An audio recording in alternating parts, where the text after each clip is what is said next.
अस्सलाम वालेकुम स्टूडेंट। आज हमारी बायोकेमिस्ट्री की क्लास है और आज का जो हमारा टॉपिक है classification of hormone based on chemical nature. Peptide वो हार्मोन होते हैं जिनको जो प्रोटीनस नेचर होते हैं, जिनके अंदर प्रोटीन बॉन्ड होते हैं। उसमें हमारे पास आते हैं anterior pituitary hormone, growth hormone, ACTH and prolactin. Posterior pituitary के अंदर हमारे पास ADH एंड ऑक्सीटोसिन आ जाती है। आइसोलेट लिंगेट सेल से जो हमारे पास होती है वो इंसुलिन, ग्लूकागॉन एंड सोमेटोस्टेटिन आ जाती है। थायराइड ग्लैंड में से कैल्सिटोनिन आ जाती है। पैराथायराइड ग्लैंड से पैराथायराइड हार्मोन आते हैं। हार्मोन ऑफ द GIT से हमारे पास सब्सटेंस भी आ जाती है।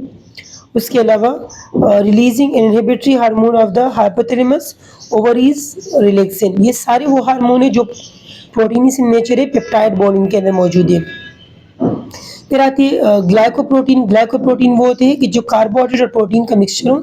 इसमें HCG आ जाती है, TSH आ जाती है, LH आ जाती है एंड एरिथ्रोप्यूटिन्स आ जाती है। होमिनसाइटो ग्रोथ हार्मोन्स होती है, थायराइड स्टिमुलेटिंग हार्मोन होती है, ल्यूटिनाइजिंग हार्मोन होती है एंड एरिथ्रोप्यूटिन्स होती है। स्टीरॉयड हार्मोन जो कोलेस्ट्रॉल से बने होते हैं, लिपिड से बने होते हैं। उसके अंदर हमारे पास है एड्रिनल कॉर्टेक्स में से जो हार्मोन निकलते हैं वो है aldosterone, cortisol, adrenal androgen. Ovary से estrogen and progesterone, and testis से टेस्टोस्टेरोन। ये सारे हार्मोन स्टीरॉयड इन नेचर हैं। अमाइनो एसिड, ये जो अमाइनो एसिड से बने होते हैं उसमें हमारे पास आती है थायराइड ग्लैंड में से T4 and T3 hormones. Amines में से हमारे पास आती है टायरोसिन में हमारे पास आती है acetyl choline, epinephrine, norepinephrine and melatonin hormones. तो ये क्लासिफिकेशन थी इसकी जो हमारे पास बेस्ड ऑन केमिकल स्ट्रक्चर्स थे।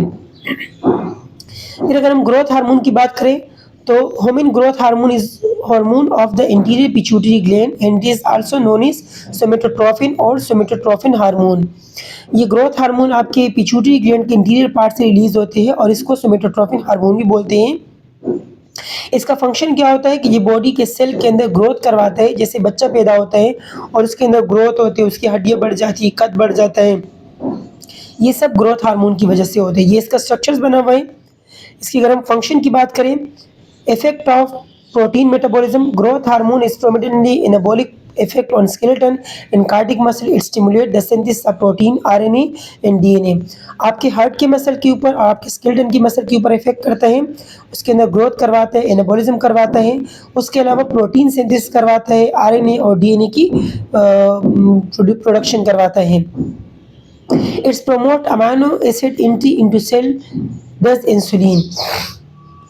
अमाइनो एसिड की एंट्री करवाते हैं ताकि इंसुलिन बन जाए। It decrease the catabolism of protein because growth hormone mobilise free fatty acid to supply energy. ये कैटाबॉलिज्म करवाते हैं प्रोटीन की। कैटाबॉलिज्म का मतलब क्या होता है? प्रोटीन को तोड़ता है, उसके तोड़ने को रोकता है और चर्बी से आपकी एनर्जी प्रोवाइड करता है, फैटी एसिड से। Effect on carbohydrate, hyperglycaemia. अगर आपकी बॉडी के अंदर हाइपरग्लिसीमिया कार्बोहाइड्रेट बढ़ जाए तो ये क्या करवाते हैं? GH is diabetic genic hormones because of its anti-insulin effect. GH has tendency to cause hyperglycemia, क्योंकि ये शुगर को बढ़ा लेते हैं और इंसुलिन के इफेक्ट को कम कर देते हैं। तो इस हार्मोन की वजह से अगर ये ज़्यादा होगा तो आपकी बॉडी के अंदर आपको डायबिटीज़ भी हो सकती है।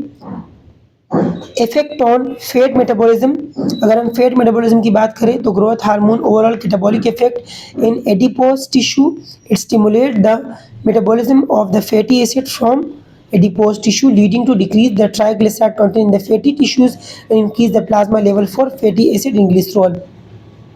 उसके अलावा जो आपकी बॉडी के अंदर चर्बी होती है, जो एडिपोज टिश्यू होते हैं, उसमें से ये क्या करवाते हैं? मेटाबॉलिज्म करवाते हैं, फैट्स की डाइजेशन करवाते हैं ताकि वो जो फैट्स है, जो ट्राइग्लिसराइड है, वो फैट्स टिश्यू के अंदर कम हो जाए और प्लाज्मा मेम्ब्रेन के अंदर बढ़ जाए। Fatty liver, this occur due to the excess metabolism of free fatty acid from adipose tissue. आपके फैटी लिवर यानी लिवर के अंदर जो भी आपकी चर्बी बढ़ जाती है वो भी इसी ग्रोथ हार्मोन की वजह से होती है।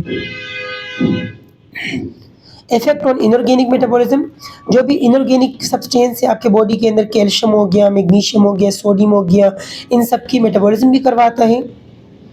Effect on bone cartilage in soft tissue, it act on the cartilage in bone stimulating growth. आपकी जो कार्टिलेज है, नरम हड्डी और जो सख्त हड्डी बोन, उसकी ग्रोथ करवाते हैं। Increase the deposition of connective tissue को बढ़ा देता है।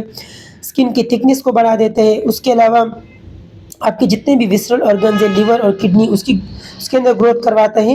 Increase milk secretion in the lactating animal, और जो दूध देने वाले जानवर हैं उनके अंदर दूध की प्रोडक्शन भी बढ़ा देते हैं। तो ये हमारा आज का टॉपिक था। उम्मीद है आपको समझ आ गया होगा। बाकी इससे रिलेटेड कोई भी क्वेश्चन हो तो आप लोग पूछ सकते हो। ओके स्टूडेंट, अल्लाह हाफिज़।